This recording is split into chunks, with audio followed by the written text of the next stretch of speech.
Making safe and effective rescues is the goal of the trained lifesaver. But occasionally, rescue attempts turn into double drownings and compound tragedies.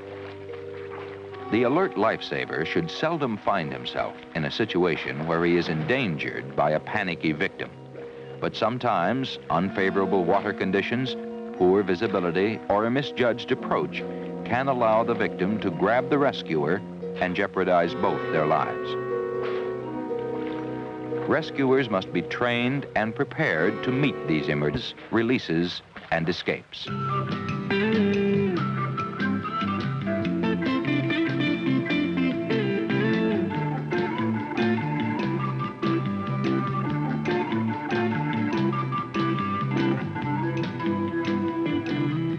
The rescue we've just watched used both the block and carry and the block and turn. Let's watch it again and analyze the action. By the time the rescuer sees the victim, he's too close to make a proper approach. So he blocks the victim by extending his arm and placing his hand on the upper part of the victim's chest. In this case, the victim grabs the extended arm, and the lifesaver quickly turns on his side and begins to swim to safety using the life-saving stroke. But then the victim begins to climb up on the rescuer's shoulder, making it impractical to continue this carry. The rescuer decides to turn the victim by grabbing his arm just above the elbow and pushing and turning him.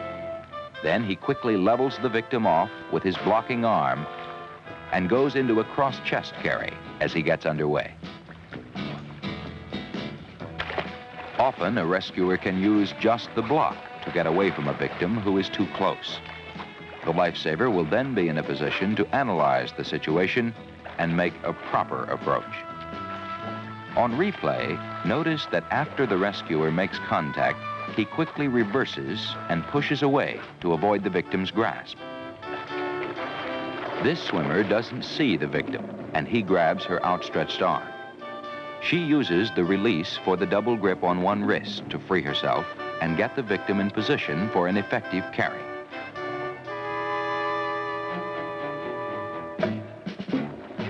As we watch this release again, notice that the rescuer uses her left arm to grab the victim's left wrist, then presses down with her forearms to submerge the victim while she stays close to the surface. Then she brings her left foot up and places it on the victim's shoulder near his neck. While maintaining her grip on his wrist, she extends her leg down and away to break his grasp. As she pulls the victim's wrist toward her shoulder, the rescuer twists his arm to turn him on his back. Finally, she levels him off at the armpit in preparation for the carry. The rescuer may decide to break contact completely and escape from a double grip on the wrist. To do this, the lifesaver grabs her own fist and pulls quickly and firmly upward. A slow-motion replay of this escape shows that the victim is submerged while the rescuer grabs her own fist.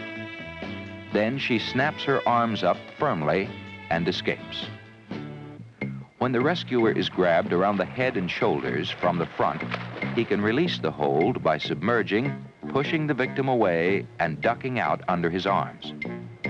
Then he can turn the victim, level him off, and carry him to safety. As we watch the front head hold release again, notice that as soon as the rescuer is grabbed, he takes a quick breath of air and tucks his chin. As they submerge, the lifesaver places his hands on the victim's hips and pushes him up and away. This loosens the victim's grasp and allows the rescuer to hunch his shoulders and release himself. A quick turn, and the victim is in position for the lifesaver to grab his armpit and bring him to the surface. To simply escape from a front hold, the rescuer can submerge and push the victim's arms away from underneath. Swimming backwards will quickly put him out of the victim's grasp so he can decide on an effective approach. In slow motion, we see the rescuer take a breath and tuck his chin before submerging. He brings his hands to the underside of the victim's arms and pushes hard straight up.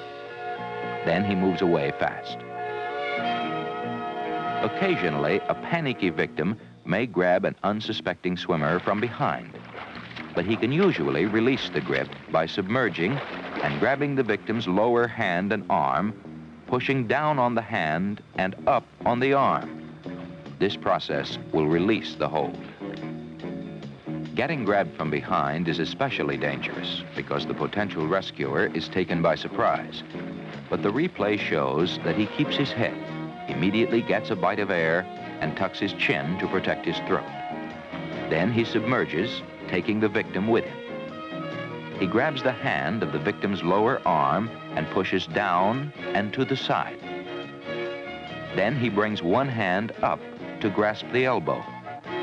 By twisting inward and down on the victim's hand and pushing the elbow upward, the rescuer releases the grip, slides under the arm, and behind the victim. From this position, the lifesaver can surface and level the victim.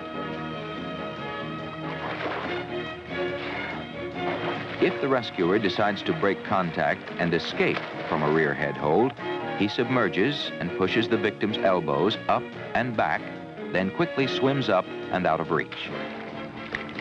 The replay shows the rescuer getting a good bite of air and tucking his chin as he submerges. His hands come to the underside of the victim's elbows. A firm push up, and he's free.